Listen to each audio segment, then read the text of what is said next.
worst gig of my life. It was a terrible, terrible gig, and wanted to be Slash. And I was in a metal band at school called Shrapnel. We were doing Backstreet Boys covers in front of 3,000 bearded metal fans. I'm very privileged to have the opportunity to learn from basically one of the world's best songwriters and one of the world's best guitar players. We got to finish up because the president's kicking The president's kicking us out, yeah. Well, how long do we have? Hold the president at the door! The best thing to start with for anyone doing this is to do arrangements and cover songs. That's something that I really want to have learned from Tommy is just how to leave people smiling. Oh, yeah.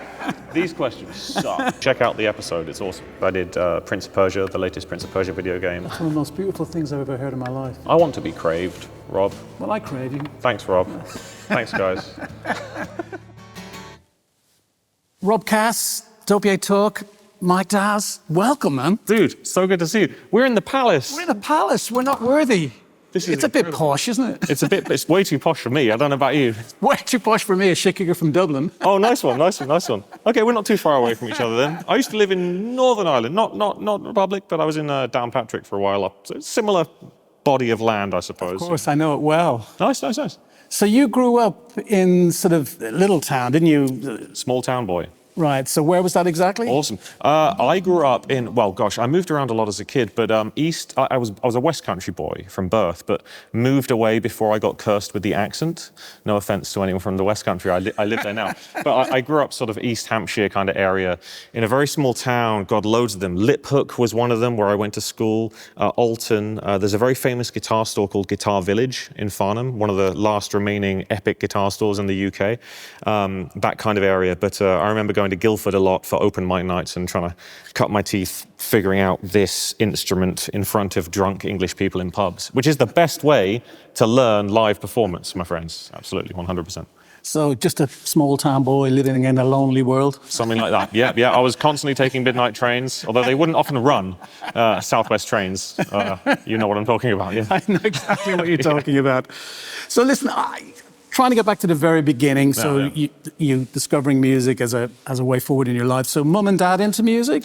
Yeah. Well, my mum was always into doing performances, plays, pantomimes. It was a pantomime family, you know, the amateur dramatics, all that kind of stuff. Sure. But my dad was in various, or I guess kind of still is sometimes, in various function bands, things like that. So what did he play? Well, he trumpet and percussion. So he actually got me started hitting things before I got into guitar. I was playing those kind of things before I got a guitar, and I only got my first guitar when I was 12 because I moved to a new school and wanted to fit in, and the cool kid had a guitar. So if Red Hot Chili Peppers riffs is the way to meet friends, that's what I was into. You know? And what kind of music were you listening to very early days? Can you tell? Iron Maiden, Guns N' Roses, all the good stuff. That was it, man. I mean, my introduction into guitar was watching bands like Green Day and stuff on the TV, and I remember I would see their hands doing this, and I didn't know what a guitar pick was. So I just knew that apparently you had to do this with your hands. So I grew my long thumbnail and started playing like that. So brilliant. Yeah, all the rock teenage stuff. You know. An album that changed everything? An album that changed everything. Well, interestingly, it wasn't an album, it was a book. My mum had a Beatles songbook, and I didn't have any guitar lessons at the time, but I remember going through, and at the top of each page of the book were little chord diagrams, you know, like we have the strings and just a few frets and some dots, and I remember looking at a guitar and figuring out, oh, I know what that means. Those are the frets, those are the strings, this must be where you put your fingers. And I went through the entire book, didn't learn any of the songs.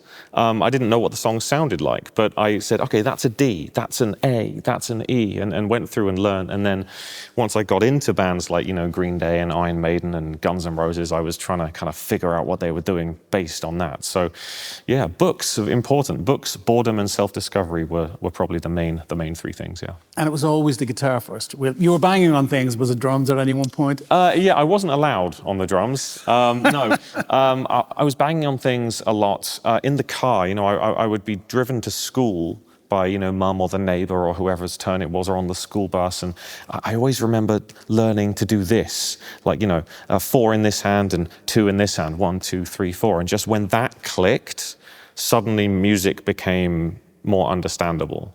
You know, that I translated that to a physical thing on the guitar much later, but that just kind of unlocked, okay, this is how things work. It's 4 beats in a bar, you know, things like this, and that was kind of the genesis of an interest in learning and dissecting songs. Yeah. Do you remember the first time you picked up the guitar? Yeah. It would have been my 12th birthday. I got the guitar and I hadn't played one before. And unfortunately, because when you're 12, being cool is very important, right? And my dad, bless him, he bought me a guitar that was cream. It was a cream Telecaster. And to a 12-year-old, that wasn't cool because it was too close to pink. You know what I mean? So I swapped it for a tobacco sunburst Les Paul and wanted to be Slash. And the first thing I played, I think, was, it's a cliche, but it was actually Smoke on the Water. It was actually Smoke on the Water, for sure. No Stairway, I wasn't there or anything, but just on one string, you know. Once you get that, it's... And of course, the guitar is a two-handed instrument. On a piano, if you just press one button with your finger, it makes a sound and it creates an emotion. But you need to get both, you know. You need to press and pick the string. But once I got that first vibrato, I was hooked, you know. It was just best instrument in the world. Any formal education? Or are you mainly self-taught? I mean, I went to school. Yeah, I mean, I had musical education. Yeah, I had a few guitar lessons from a great guitar teacher in my small town. But we're talking like, you know, this is the riff to Sweet Child of Mine. You know, that kind of stuff. That got me to use a guitar pick and learn at the minor pentatonic scale and stuff. But then I had some lessons with a great teacher called Stuart Ryan when I was at university that got me really into dadgad tuning. So D-A-D. GAD tuning, and that opened up a lot of folk music and Led Zeppelin, Kashmir, things like this. And from then, the open tunings were just a fascination. Did you join any bands? Yeah, I was in a metal band at school called Shrapnel. And I wore big, you know, spiky clothes, and I had a big spiky Jackson guitar, and that was a lot of fun. But once I started taking my fascination of solo music to the acoustic guitar, that's when people started to pay attention. And I also got validation from my parents, because my parents weren't into heavy, screamy metal. But as soon as I started going in, then suddenly it was, oh, we like what Michael's doing now. And suddenly everything was kind of pointing at that, and I totally fell in love with it. And I still play metal. I still play in metal bands for fun. I toured with a metal band called Periphery. They had me open, but playing acoustic guitar, which was hilarious. We were doing Backstreet Boys covers in front of 3,000 bearded metal fans. Awesome time. That sounds fun. Yeah, I guess the hybrid of metal and acoustic is kind of approximating what I'm doing now, I suppose, with the bashy stuff and the meathead riffs, as well as the folky stuff, yeah. So, do you remember the moment when you thought, well, I really need to do this solo, I don't want to be in a band? Yeah, it's all about self-expression and also being a control freak. Like, many guitar players will know that, you know, when you go to a band practice, you know, because the guitar is such a melodic instrument, the guitar player has the power to, in real time, contribute to the top line of a song arrangement, the riff, you know, even the rhythm pattern and stuff, just in terms of discovering ideas. And once I realized I could do all that by myself, I was making more songs in my bedroom than the frequency of band practices. And this was before mobile phones, almost, you know, not quite, but, you know, I was writing more by myself than I was having time to tell my friends about. And I just ended up pouring it all into one instrument. And that's the great thing about the acoustic guitar, because you have the ability to get melody and chords and harmony at the same time, and you don't need anyone else. It's the lonely man's instrument, ladies and gentlemen. That's what it is, yeah. The challenge is the differences between creating new arrangements and writing new material. What are they for you? I mean, which do you prefer? Which route ultimately do you prefer? That's a great question. So the best thing to start with for anyone doing this is to do arrangements and cover songs, because if you're going to play all the parts at once, you need to have that ability, that facility to do that. The way to do that is to do cover songs, and then you have to teach yourself how to play the bass, the harmony, the rhythm, the percussion at the same time, because you're restricted to the notes that are in the song, right? If I'm doing a song like it, I have to play those notes. I can't not play those notes. So how are we going to achieve that? Once I've done those cover songs and I've got some ability, writing using that form of expression is the best thing in the world, you know.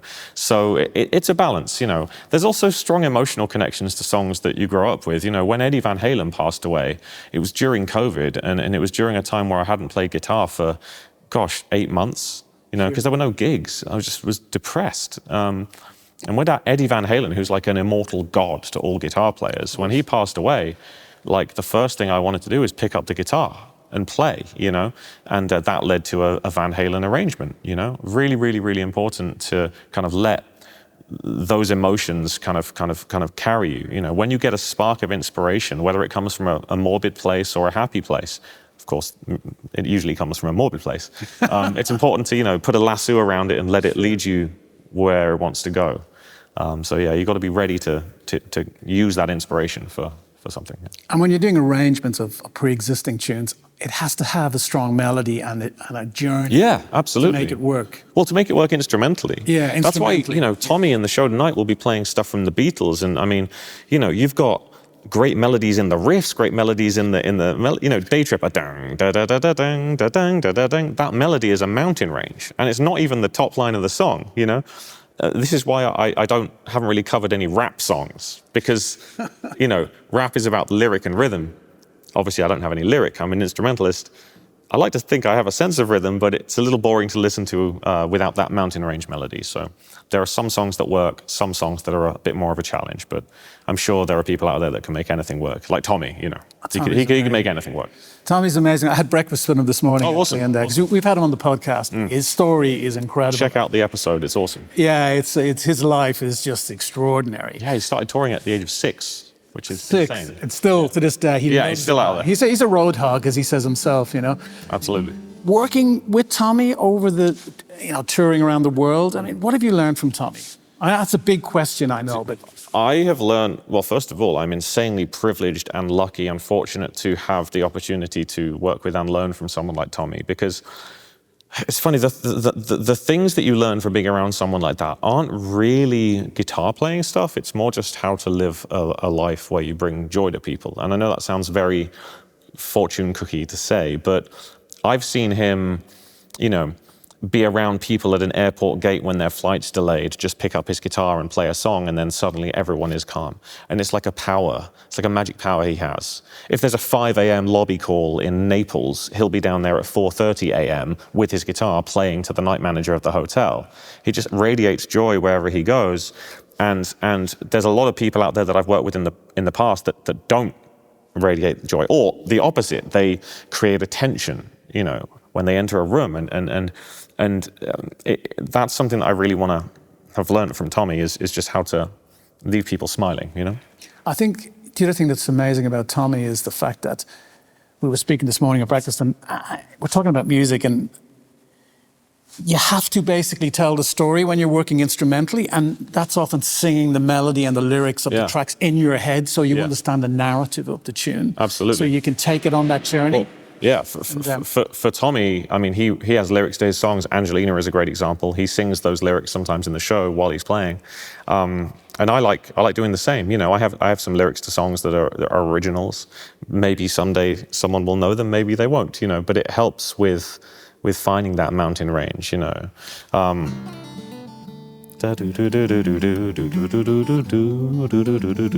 You got to have something, some kind of hook, you know. And always come back to the hook. Yeah, exactly. Yeah, You can go on a journey. I'm dropping names, but we had Al Di Meola on the show. Oh, awesome. And he was talking about the same thing. Yeah. Like about you need to get back to the hook. You know, you can go on a journey, but some artists don't. And a lot of younger players, you know, they're obsessed with being fast and being, you know, just showing their brilliance. Al Di Meola is pretty good at being fast too. He is. But he understands melody. Of course, yeah. And a lot of younger kids who, you know, maybe it's to do with the times we're living in, they're just obsessed with being technically brilliant, but they're forgetting about the musicality.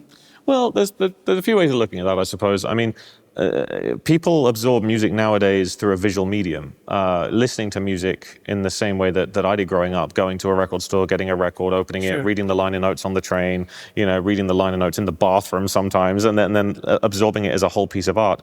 People don't have a lot of time for that anymore because there's just so much going on. Everything has a distraction or an attachment. So I understand why people are trying to grab people's attention in the first second of a video that might pop up on their phone.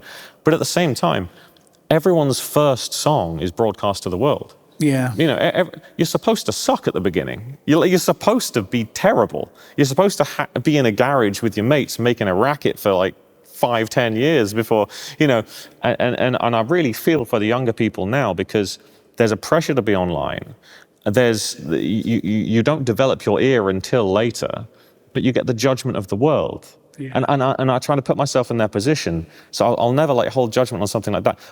And also, regardless of what it is that you're creating, if you're getting out there and you're on a stage and you're playing in front of a room full of people, I don't really care what you're playing. You have my respect, you know, because especially nowadays, you don't even need to do gigs nowadays to be a pro musician. Even when I see buskers, I'm, you know, yeah. respect. Oh, you know what I mean? 100%. It's like amazing. 100%. You know, it takes balls to get out there and do it. I agree with you. I think for young artists, it's crushing if it's really bad, negative reviews on the first stuff you do, which we all suck, as you said a little bit at the beginning. Dude. So when you're not allowed to do that, and then it can be very, very bad for your confidence moving forward into your career and kill you. I mean, just take you out of the game, because you just, you know, you need to be able to make mistakes in private. Or little gigs where nobody I mean, cares. I make mistakes in public, so that's fine. That's another thing is something about live performance and playing in front of people.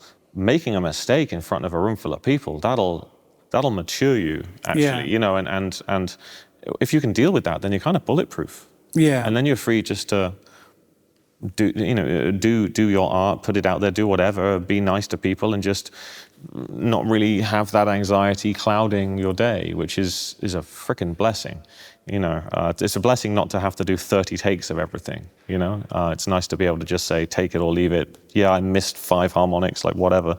You know, not that I want to be terrible, but you know, I think the pendulum is the world the way it is and the way it's going with, you know, AI and hyper perfection and hyper editing and hyper perfection. I'm guilty of this as well. Everyone wants to put out their best stuff. I think the pendulum is going to come back, or it is coming back, into a very grungy area. It's like hair metal shred going into grunge, where I think warts and noise. I think we need a new musical revolution. Yeah. They need to shake it up a bit, but it's hard, you know, for younger people now who are kind of, as you said, this focus on everything to a minute degree. I don't think it's a very positive way of moving forward. I might sound like a bit of an old fart on that one, but... Dude, I feel the same. It's hard. I'm trying to be empathetic towards people growing up in that situation, but it is sad when you see people shilling, you know, companies that will literally make entire songs for you, and then they present it as their own using all the latest AI software. I mean, I have friends who, and I probably shouldn't say this on camera, but people who have worked as vocal producers for top 10 artists, and the top line that they received wasn't good enough, so they actually retracked it themselves and ran their own vocals through an AI of the artist. And that's what's on the released record that the fans think is their favorite artist. I mean, that is crazy to me. But then, is it different to a ghost guitar player coming in and tracking a legacy act guitar solo because it didn't quite cut it? Because that's been going on forever. You know, like there's iconic songs with guitar solos that ain't the guitar player people think it is. That's been going on for ages. That by 1,000 times. It is. When it's the artist and the voice, that's crazy. That's crazy. Yeah, I'm not a fan of it, if I'm being honest. Of course. I think I'm trying to be a little bit like devil's advocate, but no, it sucks. But honestly, I was thinking about, before we were going to talk today about, you know, AI and what's happening and the challenges of that. But I think in a way, I was listening to your music this morning and I loved it, by the way. It's like really had a great time. Like, you know, you changed my emotional space this morning by listening to your music in the hotel. This is really great. And I thought, my wife will really like this as well. And she's really fussy about what we listen to. Wives love it. Send it to your wives. But I was thinking, I think you're going to hit a golden era, because this is, and again, I know this is a sweeping statement, but with AI, I think kids are going to get more and more stupid, because because they just have no choice. This is big tech making them stupid. It's not their fault. But if you really work hard and focus and put in the hours and become brilliant, you'll shine out, because you have to be driven, you know, and work hard to be as good as you are. I saw an interview with like some tech company leader saying that, musicians don't actually want to spend ages writing the song. We're creating something where they can just do it quicker. Isn't that great? It's like, no, the whole point is we want to write the song. That's why we're doing it, because we have something to say. But because people are going to be incentivized to do things quickly, because we're in the attention economy now, where attention is probably as valuable as actual money to a lot of people, people are incentivized to basically fake a song, pass it off as their own, and jobs are good. And we're seeing that already. I know people that are literally big bands who are literally just making their own songs out of AI, learning the parts and passing off as their own IP, and they're absolutely fine with it. And that's just something that I wouldn't want to do. It's not even about can you do it, or it's not even about is it ethical. It's just, do I want to do that? Like, the whole point is I want to make something and then present it to the world. Well, funny you say that. I was talking to a couple of kids on the plane on the way here, and young 18-year-olds, and I was reading an article in the New York Times about AI in documentaries, but I just sort of said, hi guys, not being weird here. What do you think of AI? He said, we don't like it. Yeah. And I said, what about it in music? No, we don't really like it. And it's like, there's a sound to it we can kind of hear. We don't listen to it. I was like, okay. So I thought maybe there will be a revolution against it. Maybe people can tell, will kick back, and think this isn't really working for me. Yeah. I mean, I don't think you can't underestimate young people. They sometimes, hey, this isn't working for us. We need to give them a chance to do that. Well, that's why punk bands are so big right now. Amyl and the Sniffers, Idols from Bristol, where I live. Like, there's people want that raw energy, and that's why live shows, are so important. And it's funny, we've gone from COVID, where live shows were the first thing to go and the last thing to come back, and now I think they're more valuable than ever because people want that human experience, or at least I hope they do. To see someone do something. Having said that, I know plenty of people, even in the guitar space, who live they've got backing tracks doubling up their parts in case they miss that harmonic live, and it's actually going to be on the track so that it's always perfect, and that is happening. Yeah, and people don't know that. But if they knew, would they care? I think they will, in time. I think we're reaching a critical point now, and I think they'll just crave someone like yourself, who's an amazing musician. I want to be craved, Rob. Well, I crave you. Thanks, Rob. Thanks, guys. What was the first arrangement that you ever did that you were really happy with? Oh, dude, well, the big one's somebody that I used to know. I mean, that's what started everything. Yeah, so that's what started everything, really. So, let me get into the tuning here. So I was, funnily enough, talking about wanting to write things.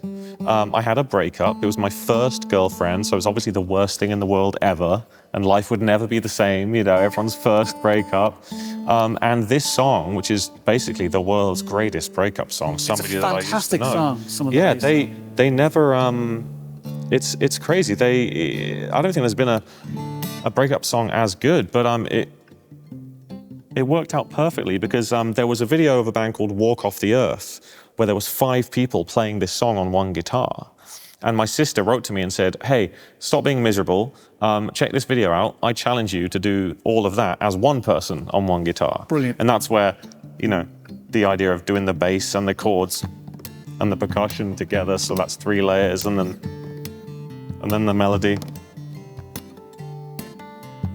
Yeah.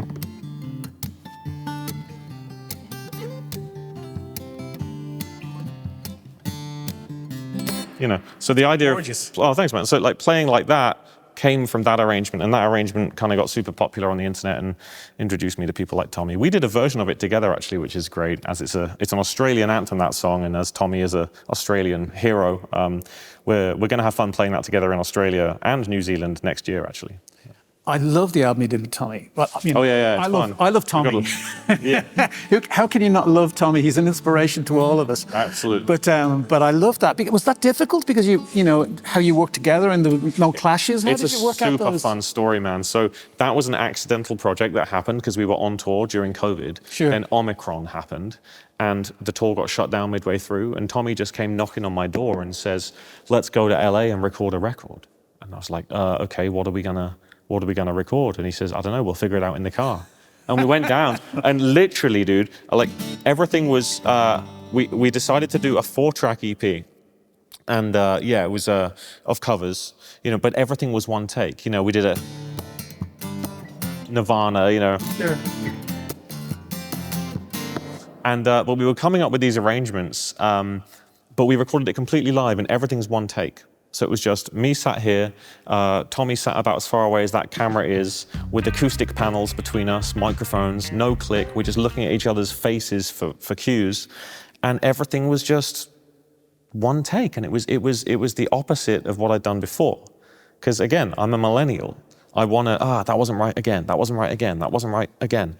And with Tommy, he was taking the lead, because he's Tommy. He's like my hero. I'm not going to say, can we do that again? I'm just going to let him listen. And if he wants me to do it again, he'll say something. He said, that sounds awesome, let's do it, let's keep it. And then he said, we need a 5th song. And he asked me if I had anything. I happened to be working on like a little waltz. So I tracked it. He'd never heard it before. I kept to the 1-take rule. He bounced the recording to listen to, said, okay, I'm gonna go get the coffees, and when I come back, I'll see if I can do something. He got back 10 minutes later with some Starbucks for us, says, okay, I think I've got it, sits down, picks up the guitar. That's what's on the record. Fantastic. And that's the last song. It's called Be My Mistake by the 1975. And so Tommy's part, he'd never touched the guitar until we hit record. And it was a lesson, man. It's talking about things I've learned from working with him. It's beyond that cliff edge, you know. I'm an open tuning guy, writing and perfecting things as much as possible in private, but live, I like being on that cliff edge. And that's a really, really important lesson to anyone doing music or live shows or anything, or just life, you know. And besides all of that, you have to have a good buzz factor, as they call it. Absolutely. Well, we got Steve Gadd on the show in the coming days, and he always mentions the buzz factor.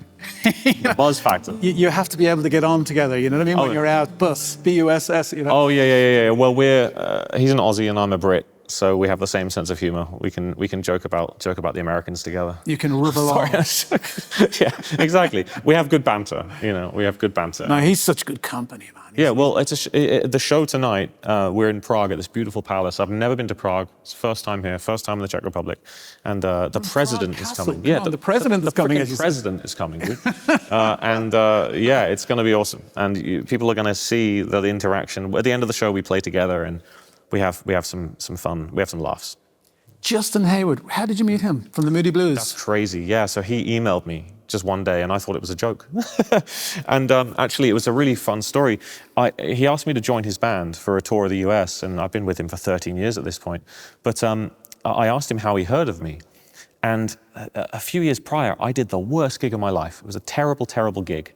The fire alarm went off during it. The monitors were feeding back. The tour manager or the headliner came and told me midway through the show that I had to do one more song and fuck off, right? And my parents were there. It was the worst thing ever. The other act on that bill was a woman called Karima Francis. So it was me, her, and then Seth Lakeman was headlining. And Justin, I asked him how he found out about me. And he said, his friend, Karima Francis, recommended me. And that was the worst gig I'd ever done. So it goes to show you that getting out there and playing in front of real humans, you never know what's going to come from it, you know, because you could be out there having the worst gig of your life, or you could be playing to one man and his dog, and that one man, you know, might be Justin Hayward's best mate. And then you end up playing Nights in White Satin for, you know, tens of thousands of people all over the world, and it's amazing. I'm very privileged to have the opportunity to learn from basically one of the world's best songwriters and one of the world's best guitar players, and just work with them and be a sponge. And yeah, very blessed and very lucky to be here with you all as well. So, have you ever created music for film and television? Has that a route you've ever gone? I did some sessions. I did some work for hire jobs. I did something with an artist called Fink, which is on Better Call Saul. Oh, great! Look, Better Call Saul. Yeah. I think there's a little bit of my guitar playing. Precursor to Breaking Bad. Breaking Bad. Yeah. I think someone's getting tortured, and I'm playing a bit or something like that. And I did a bit of guitar through a great composer named Mentrix. I did Prince of Persia, the latest Prince of Persia video game. There's a few things like that, but I'm always down to do more things like that. Once the road wears up and I go home and get to spend some time in the studio, you know, get to spend some time tinkering with my toys, you know. Fun question. Yeah. Best show, worst show? That I've done? Yeah. Oh gosh, worst show, probably still that one, you know, but it did get me the Justin Hayward gig. Best show, man, some of the ones with Tommy are just unforgettable. The best show will be tonight's show. I think it will be, you know. I've got a good feeling about it. The best show will be tonight's show. But something that was pretty unforgettable is with Justin Hayward, I played with the Athens State Orchestra. And we were playing full symphony orchestra at the Odeon in Athens, which is the 5,000 seat amphitheater by the Acropolis, where the temple is, the actual ancient amphitheater. So we were playing there. It was a full moon. I'm looking at the temple of Athena.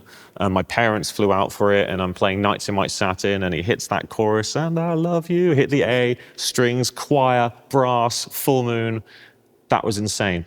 The only bad thing about that gig is they didn't have enough in-ear packs for me, so I got some crazy, like, Soviet-ass, like, old, broken thing, so all I really heard was for the whole show, but it looked great, you know? I heard string orchestra and just weird transmissions, but that was a pretty memorable gig for sure, yeah. 3 favorite guitar players of all time. Tommy, Michael Hedges, without whom I would certainly not be playing in this style, you know, because he was the guy that really came up with using a lot of these extended techniques on the acoustic guitar, and he passed away far too young. And number 1, let's go electric. I'm gonna go with a bit of an oddball. We're gonna go with Adrian Smith from Iron Maiden. Okay. And the only reason I say that is because I love his sense of melody, and they were the first band that made me really like hear guitar played like that, lead guitar, you know, harmonies, things like that. But if you ask me that question again in 5 minutes, I'll give you 3 totally different players. You know, Well, Eddie's got to be up there, hasn't he? oh God, this is what I'm talking about, dude. Eddie Van Halen, Slash. Is what, okay, yeah. Let's do 5. We'll first Slash and Eddie Van Halen in there as well. Okay, that was That's my fair bad. enough. Favorite riff of all time? Gosh. Just one. I won't ask you for 3 because we're running out of time. I know, man. Favorite riff of all time. My gosh, Ain't Talking About Love. Play me a little bit. Oh, I can't. I'm in a fucking crazy tuning. Ain't Talking About Love by Van Halen, or Panama. You know, Panama. With the drums and how Alex Van Halen is playing along with that. Amazing. Eruption. Oh yeah. These questions suck. No, dude, it's great. I love it. I love all that stuff. There's just so many mighty riffs out there, isn't it? I do like the power chords, you know. I mean, all my early material is very much following those harmonies.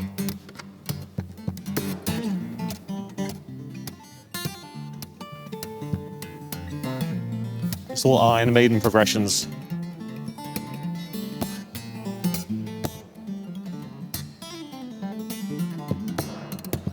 You know, it's just meathead riffs and fun and a good old time. So, last but not least, what's happening next? What's your next record going to be like? Well, dude, the next record, I mean, I recorded a Sleep Token cover, who are an awesome band I'm a big fan of, and that blew up online, and I'm definitely going to be putting that on the record. But after this tour, after these Prague shows, I'm going home to work on it. So I don't know what it's going to be like, but all I know is that I want to let it cook, and I want to try things that are a bit out of my comfort zone. I want to make sure that it has some special guests. I want to play electric guitar on it. I want to play baritone. I want to play nylon. I want to push the boundaries of what it is that I'm doing. I've done 3 solo records of steel strings, so maybe we'll move on to something new. But my touring is very exciting because I'm jumping into these big solo tours where I've been playing evening with no supports. So I get to play so much music, which is just great. So in the US, January, February, I'll be all over. And then in the UK, I'm doing my biggest ever tour. I'll be doing Union Chapel in London, which is bucket list venue. Please come by if you're at the studio, you know, it's kind of nearby. And all over the UK. So the dates are on MikeDawes.com, and I'll be bringing everything. I've got the crew, the lights, it's just going to be awesome. Last but not least, could you play us a tune out? Because we got to finish up because the president's kicking us out. The president's kicking us out, yeah. Well, how long do we have? Literally. What have we got? What have we got for time? I'd love Cloudcatcher. All right, do we have time for this? Let me do it. Okay, let's do it. So it's a 7-minute song, and if you 7 minutes, we've got 5, but maybe 7 will be all right. We'll hold the president at the door. All right. Well, then it's clearly going to be a one-take performance. Tell the president I'll buy him a drink later. Yeah. All right, we get an extra 2 minutes. I guess a completely one-take thing then. All right. Let's just go for it, man, because we're in a beautiful space. We're going to pick it up naturally, you know, all the natural acoustics, I think. It is beautiful. This could be a little special. Well, this song is pretty new. It's the opening track to my new record, and it includes so many of the guitar techniques that I've, I guess, kind of been using for a while. Percussion, harmonics, all sorts. And it's just, I love it. I love playing it. I love playing it live. Let's go for it. So let's see if we have it in this room. Quiet guitar. All right.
That's one of the most beautiful things I've ever heard in my life, Mike. Oh, dude, Thank you, you man. so much. Dude.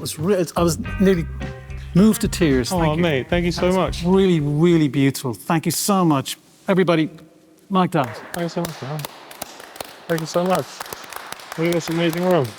Wonderful, man. Just wonderful, man. Thank you, man. Thank you. I'm moved. Oh, dude, thank you so much. So thanks for doing Well, thanks for this. giving me the opportunity. You know, I don't often get the chance to play a 7-minute ballad for YouTube because YouTube Castle. in Prague Castle, because obviously, as we're talking about, you know, YouTube likes this, and I like this. Terrific, dude. Thanks, dude. Appreciate that. Be wonderful. Thank you so much. Well, one take, real, and one missing nail as well. So it doesn't get more real than that. So It's a wrap, guys, I think. I think we did it. Thank you so much. That was Thanks so much, fantastic. Coach. Thank you, man, again. That's brilliant. Really great. Thank you so much.